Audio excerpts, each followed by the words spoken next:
성경 신약 183쪽에 기록되어 있는 요한복음 20장 11절부터 18절까지 말씀 우리 다 함께 같이 읽겠습니다. 마리아는 무덤 밖에 서서 울고 있더니 울면서 구부려 무덤 안을 들여다보니 흰옷 입은 두 천사가 예수의 시체에 누웠던 곳에 하나는 머리편에 하나는 발편에 앉았더라. 천사들이 이르되 여자여 어찌하여 우느냐 이르되 사람들이 내 주인을 옮겨다가 어디 두었는지 내가 알지 못함이니이다. 이 말을 하고 뒤로 돌이켜 예수께서 서 계신 것을 보았으나 예수이신 줄은 알지 못하더라. 예수께서 이르시되 여자여 어찌하여 울며 누구를 찾느냐 하시니 마리아는 그가 동산직인 줄 알고 이르되 주여 당신이 옮겼거든 어디 두었는지 내게 이르소서 그리하면 내가 가져가리이다. 예수께서 마리아야 하시거늘 마리아가 돌이켜 히브리 말로 하보니라 하니 이는 선생님이라는 말이라. 예수께서 이르시되 나를 붙들지 말라. 내가 아직 아버지께로 올라가지 아니하였노라. 너는 내 형제들에게 가서 이르되 내가 내 아버지 곧 너희 아버지 내 하나님 곧 너희 하나님께로 올라간다 하시니 막달라 마리아가 가서 제자들에게 내가 주를 보았다고 또 주께서 자기에게 이렇다 말씀하셨다 이르니라. 아멘. 두 손을 가슴에 얹고 저를 따라 고백하시기 바랍니다. 하나님께서는 나를 사랑하신다. 하나님께서는 나를 존귀하게 여기신다. 하나님께서는 나를 축복하신다. 하나님께서는 내 문제를 해결해 주신다. 이 아침에 믿음의 고백이 되셨습니까? 아멘. 우리 앞뒤 전후 좌우에 계신 분들에게 이렇게 인사합니다. 예수님 부활하셨습니다. 예수님 부활하셨습니다.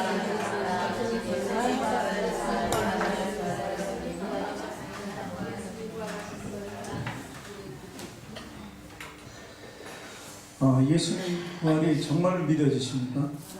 확신하십니까? 진리라고 생각합니까? 예.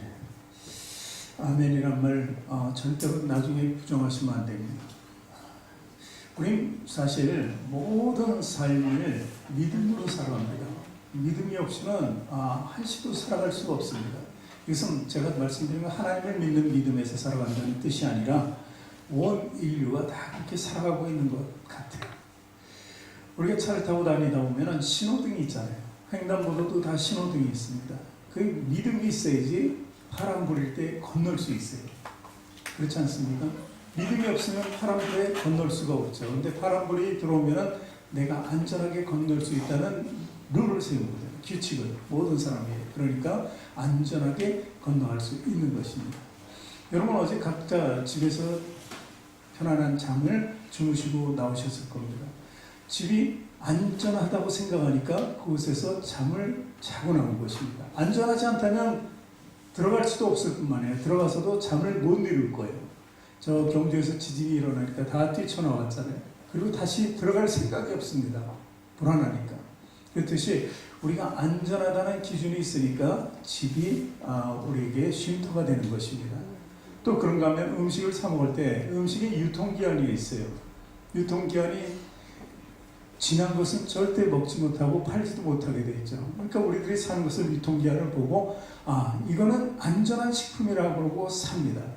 그렇듯이 우리는 믿음으로 사는 것이죠. 심지어 우리 결혼도 마찬가지입니다. 사랑한다는 그 믿음 가운데서 결혼하게 되죠. 그런데 이 믿음이 완전한 믿음인가 완벽한 믿음 안에 있는 것인가 하는 것을 한번 생각해 볼 필요가 있습니다. 사람이 만든 것, 사람이 생각하는 것은 완전하지 않습니다. 어쩌면은 우리가 지금 신호등을 파란불일 때 건너지만 그걸 지키지 않는 그런 일도 있습니다. 그래서 그 사고가 나기도 마련이죠. 그런 일이 사실 비일비재합니다. 신호를 지키지 않고 속도를 지키지 않고 여러 가지 상황 속에서 사고가 나는 것을 볼 수 있습니다.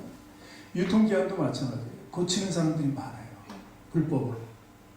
그런 가운데 있어요. 요즘 식생활이 전부 다 그런 건 아니지만 많이 그런 것을 뉴스에서 접해볼 필요가 있어요. 경주를 예로 들었지만 불안한 것도 있다는 것입니다. 결혼 생활도 사랑으로 믿음으로 시작했지만 또 결혼해보니 그렇지 않은 경우가 허다하더라 이렇게 됩니다. 그래서 이 불완전한 믿음이라고 볼 수 있는 거예요. 그런데 우리가 지금 말씀 읽은 것은 완전한 믿음으로 봐야 돼요. 예수님의 부활과 오늘 승천하실 것까지 말씀하셨는데 이것은 완전한 거예요. 그래서 믿음이라기보다는 이것은 진리다, 확신. 믿음보다는 더 강한 표현이 확신이거든요. 확신하는 것을 우리 속에 두고 이것은 진리라고 받아들여야 한다는 사실입니다. 오늘 말씀 11절과 18절에 보니까 이 마리아라는 여인, 이 여인은 죄 많은 여인이었습니다. 이 여인뿐만 아니라 모든 사람이 죄인이었어요. 마리아를 예를 들은 거죠. 마리아를 성경에 보여준 거지만 모든 사람의 기준으로 봤을 때 이 마리아는 우리의 모습이에요. 누구도 하나도 제외될 수 없는 죄인입니다. 죄인에게 구원을 베푸셨습니다. 예수님께서. 그리고 예수님이 구원을 해주시니까 생명처럼 내가 아끼게 돼요. 정말 사랑하게 돼요. 은혜를 입었으니까. 그런데 그분이 죽으셨어요. 얼마나 가슴이 아픕니까? 다시 태어날 거라고 얘기했지만 일단 죽음을 맛본 이 마리아는요, 3일 후에 무덤 밖에 섰는데 어떻게 하고 있다고요? 울고 있다. 얼마나 예수님을 사랑하고 예수님의 구원에 감사했으면, 그분이 얼마나 자기에게 따뜻하게 다가왔으면 계속 울고 있었다는 것을 볼 수 있습니다. 그런데 그것이 18절 보니까 기뻐하는 모습으로 제자들에게 가서 알리는 모습으로 바뀌게 돼요. 이 부활이 믿어지면은, 아직 부활을 믿지 못했으니까 마리아는 울었지만 이제 부활이 믿어지고 승천하신다는 말씀까지 듣게 됐어요. 왜 아직 나를 만지지 말라고까지 얘기했어요? 왜 터치하지 말까요? 예수님은 거룩하시기 때문에. 예전에 예수님은 인간의 모습이었지만 그렇지 않아요. 하나님과 하나님 나라는 거룩함이거든요. 그래서 예수님께 그러면서 승천하시겠다고 말씀하신 거예요. 그러니까 이 슬픔이 변해서 기쁨이 된 거예요. 내가 사랑한 예수님이 죽지 않으시고 부활하셨다. 이 부활이 나의 부활인 거예요. 그러니까 얼른 뛰어가서 제자들이 그 말씀대로 전했다는 말씀이 기록되어 있는 것입니다. 이것이 바로 우리에게 팩트가 되어야 돼요. 완전한 진리, 사실이 되어야 된다는 겁니다. 이것은 역사적으로 허구한 소설을 쓴 게 아니라 있었던 일을, 그리고 우리를 위해서 이렇게 모든 일이 이뤘다는 사실을 보여주는 것입니다. 한 여인을 통해서 이렇게 보여주는 이 대목을 보면서 우리는 더욱더 믿음으로 주께 확신을 가지고 나가야 한다는 사실입니다. 우리가 죽는다는 것은 다 피할 수 없는 거예요. 내가 죽는 것을 조절할 수는 없습니다. 자살하는 사람은 내가 오늘 죽겠다고 죽은 것만인데 그 외에 죽음을 내가 필요에 의해서 거부할 수는 없어요. 나는 죽을 수 없어요. 난 죽기 싫어요. 나는 안 죽을 거라고 해서 안 죽는 사람은 없다는 것입니다. 그렇게 인생이 길지 않음을 우리가 나이 들어가면서 합니다. 성경은 120수라고 이렇게 얘기하지만 어쨌든 이 120수는 하나님 보시기에 굉장히 짧은 거예요. 우리도 영원한 삶을 시작되면은 그 영혼 속에 들어가면 이건 아주 찰나의 순간밖에 되지 않는 것을 나중에 알게 되겠죠. 그래서 죽음은 종말이 아니라, 죽음은 어둠이 아니라 다시 새로워지는 것을 얘기합니다. 그런데 새로워지지만 이것도 모든 사람에게 해당돼요. 예수 믿는 사람만 다시 부활로 나가는 것이 아니에요. 산자는 이제 부활이 두 가지로 나갑니다. 어떤 천국으로서의 정말 영생을 가지고 생명을 가지고 나가는 하나님 나라에 가는 부활이 있고, 하나는 저 무적행 속으로 사탄과 함께 사탄의 종들과 사탄의 백성 모든 것이 들어가 버려서 영원한 고통 속으로 가는 부활, 두 가지로 나간다는 것입니다. 그러니까 이 두 가지 중에 하나는 선택적인 것도 아닙니다. 그걸 피할 수 있는 것도 아니에요. 그렇기 때문에 반드시 우리가 어떤 부활로 나갈까 하는 것은 우리가 가지고 있어요. 그 믿음을 가지고 어디로 나가겠다는 생각은 있어요. 그래서 하나님 백성의 부활로 나가기를 원한다면 우리가 아브라함을 볼 필요가 있어요. 아브라함을 보면 어떤 것을 알냐면, 아브라함 집안이 사실 이방신을 만들어서 파는 집안이었어요.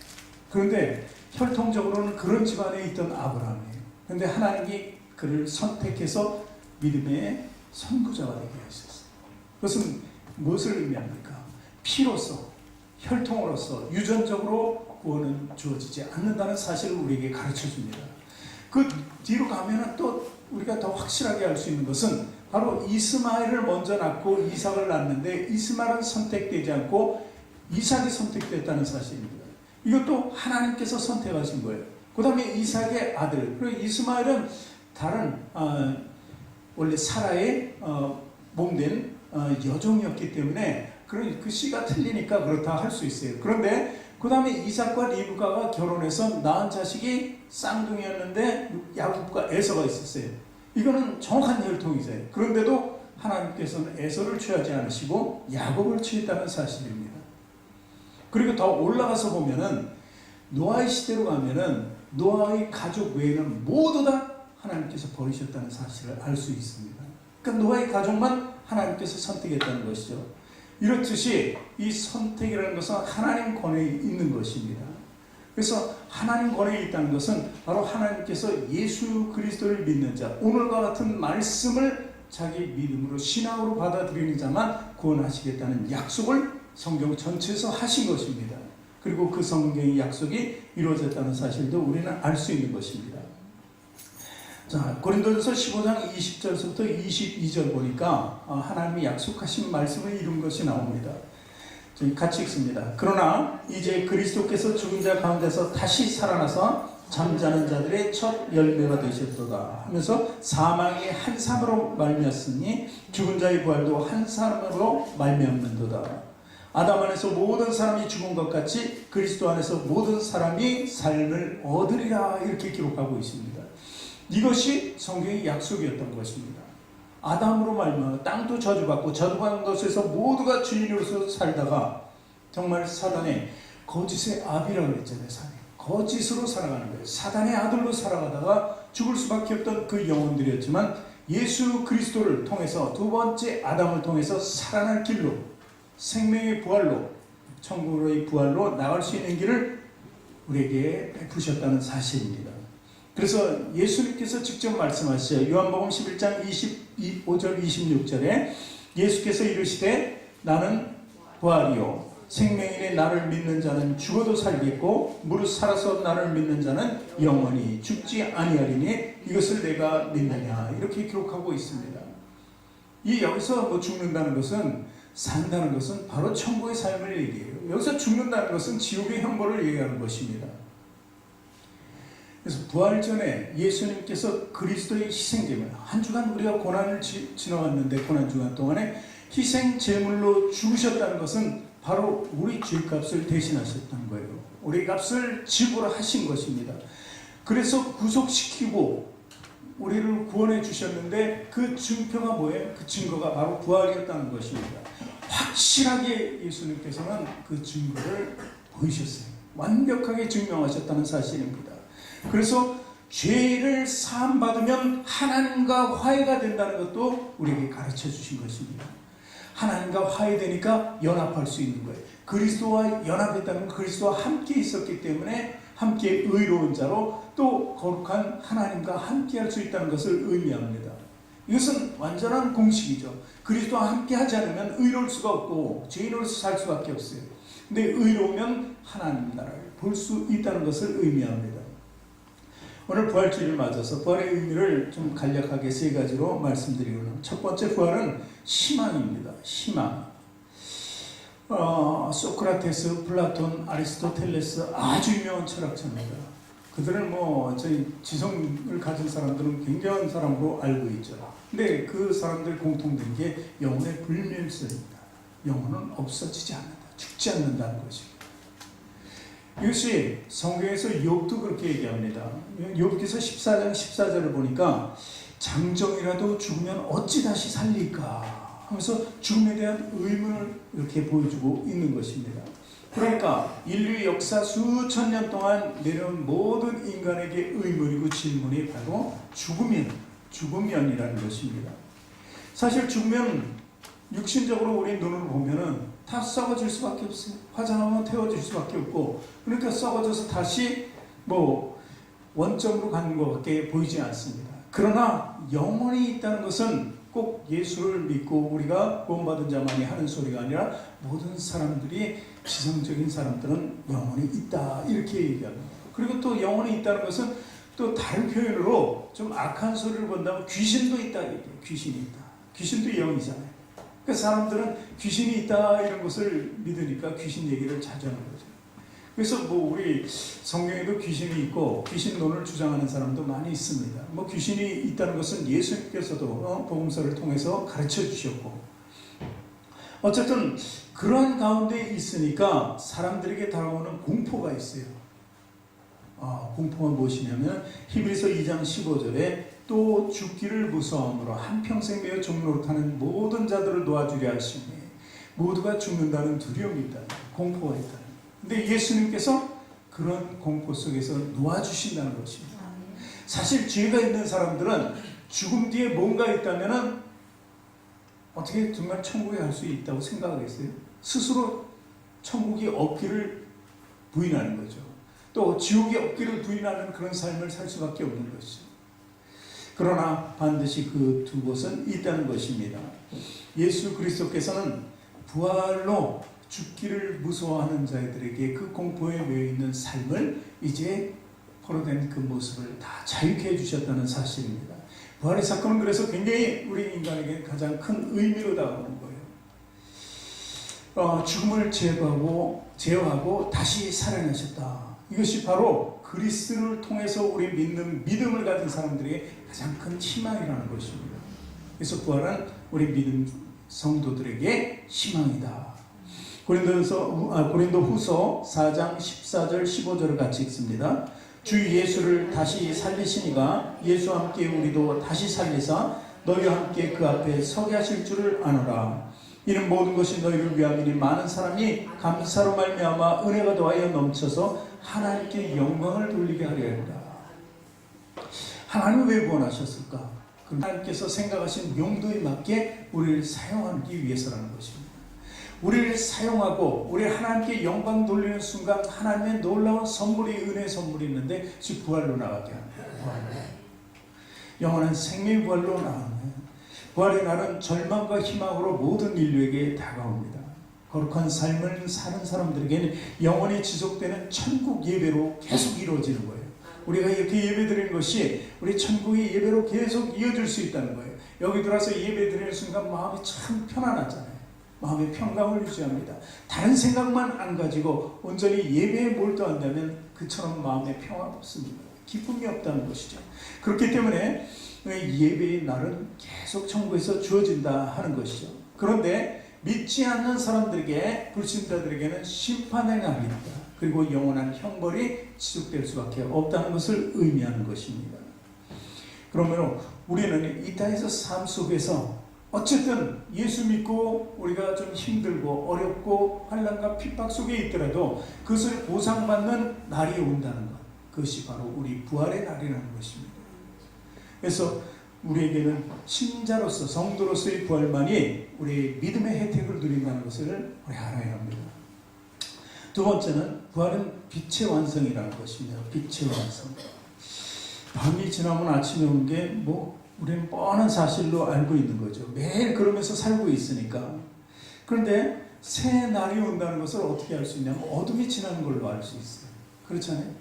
다음 날이 된다는 것을 어둠 속에서 발견하는 것이 아니라 우리는 12시 나오면 다음 날이라고 이렇게 얘기는 하지만 정말 우리가 피부로 느끼고 눈으로 보고 알 수 있는 것은 아침이 밝았을 때 새 날이다 이렇게 얘기하지 않습니까? 그러니까 이 어둠과 빛의 관계는 완전히 정반대에 보여지고 있다는 것입니다. 예수님께서는 이 땅에 빛으로 오셨습니다. 완전한 빛으로 오신 거죠. 근데 그 빛이 이 땅에 오실 때 빛으로 오셨는데 완성된 빛은 바로 3일 동안 무덤 속에 어둠 속에 있다가 나오셨을 때 완성된 빛으로 나오셨다는 거예요. 그래서 예전의 빛은 선택적인 구원이었지만 어둠 속에서 나오신 그 빛은 바로 이제 모든 인류를 비추는 빛이 되었다는 사실입니다. 요한복음 12장 46절에 이렇게 말씀하십니다. 나는 빛으로 세상에 왔나니 무릇 나를 믿는 자로 어둠에 거하지 않게 하려 함이라. 이렇게 고백하고 있습니다. 완성된 빛을 만들시기 위해서 어둠 속을 거쳐 나오신 예수님을 우리는 알 수 있습니다. 그래서 그 어둠 속에 그 누구도 성도들이 행하지 않도록 완벽한 빛을 보여주신다는 거예요. 사도행전 26장 18절에 보니까 그 눈을 뜨게 하여 어둠에서 빛으로 사단의 권세에서 하나님께로 돌아오게 하고 죄사함과 나를 믿어 거룩하게 된 무리 가운데서 기업을 얻게 하려 하신다. 이게 성도에게 주어진 놀라운 축복이에요. 은혜라는 것이죠. 빛은 어디서 나옵니까? 빛의 의미는 과연 무엇입니까? 창세기 1장 1절서부터 읽어나보면 첫 번째로 세상이 어떻다고 얘기했어요? 세상은 혼돈이었습니다. 공허였습니다. 그래서 완전히 흑암 속에 있었다고 얘기합니다. 그때 하나님께서 이제 천지 창조를 하시는데 빛이 있으라 하고 이제 말씀해요. 그 첫째 날 첫 번째 사역이 바로 창조 사역 중에 하나, 빛이 있으라는 것입니다. 그러니까 그 빛을 만들고 그 다음에 하나씩 6일 동안 만들어서 우리에게 선물로 주신 것이죠.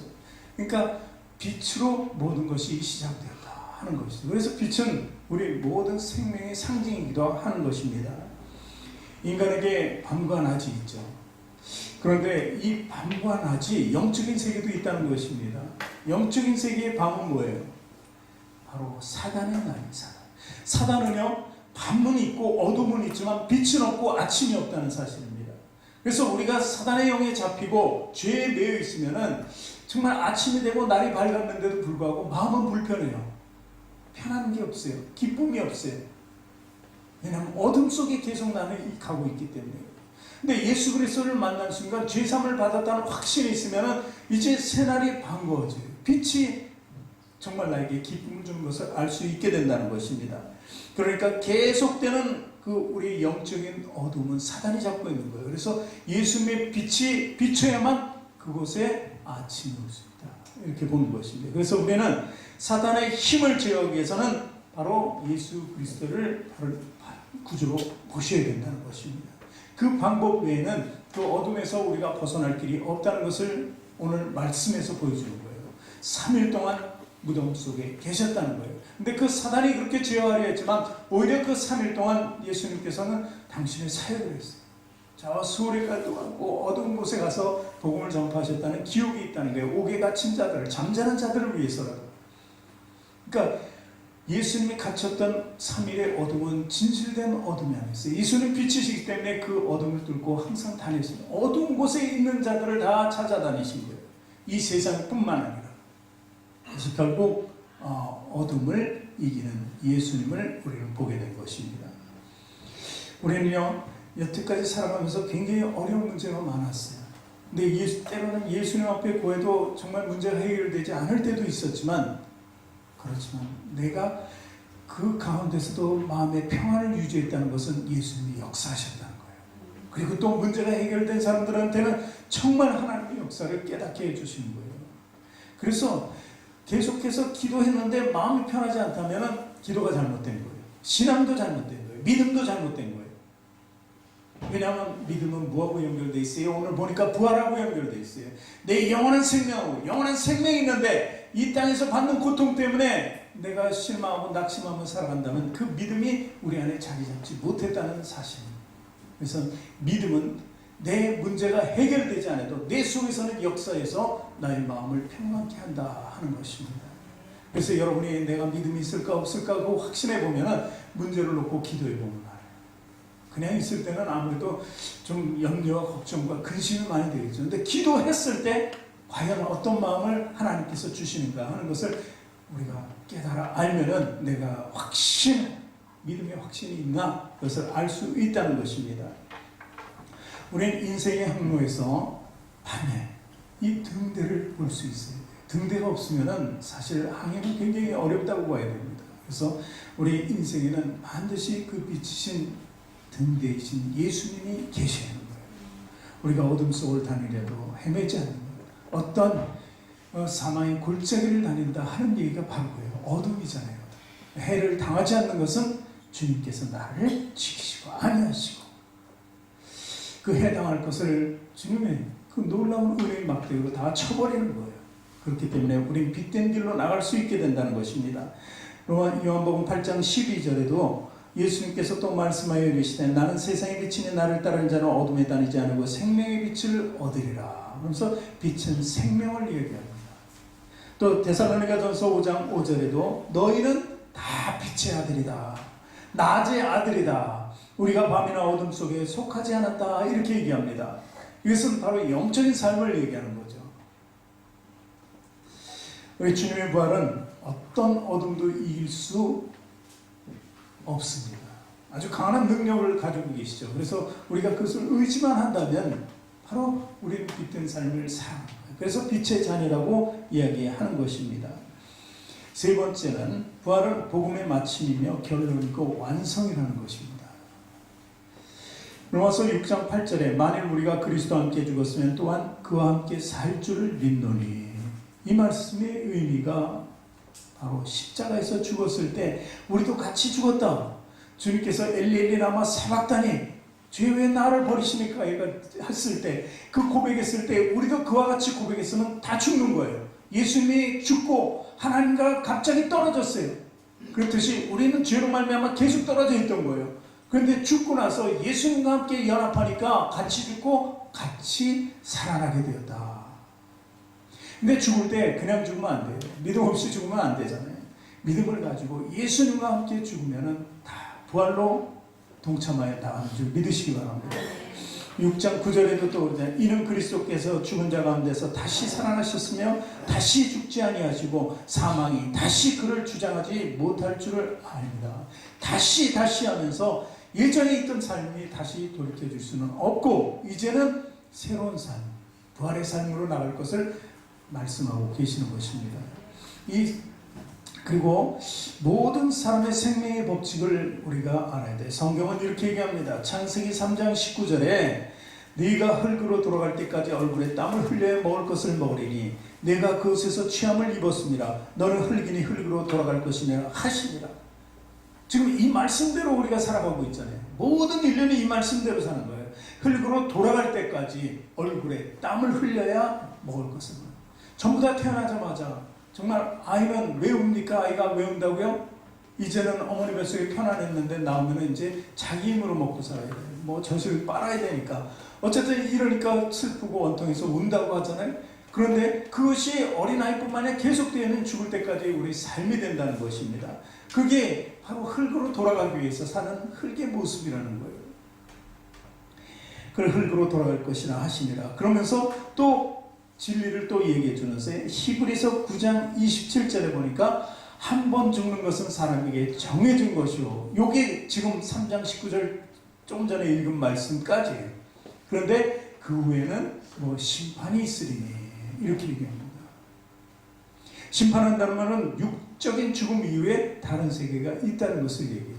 죽어버린 끝이면 무슨 심판을 하겠습니까? 근데 이후의 세계가 반드시 있음을 얘기해서 심판으로 이제 부활, 어떤 부활로 나가는 거야? 생명의 부활로 나가는 거냐? 아니면 죽음의 부활 나가느냐 하는 것입니다. 사무엘하서 14장 14절에 이런 고백이 있습니다. 우리는 필경 죽으리니 땅에 쏟아진 물을 다시 담지 못할 것 같을 것이오나 하나님은 생명을 빼앗지 아니하시고 방책을 베푸사 내쫓긴 자가 하나님께 버린 자가 되지 아니하게 하시나이다. 참 이런 고백이 나왔을 때 어떻게 나중에 예수님을 통해서 구원받을 길을 열 거를 알았을까 하는 거예요. 생명을 빼앗지 않으신다. 방책을 베푸신다. 방책이 바로 예수 그리스도 부활입니다.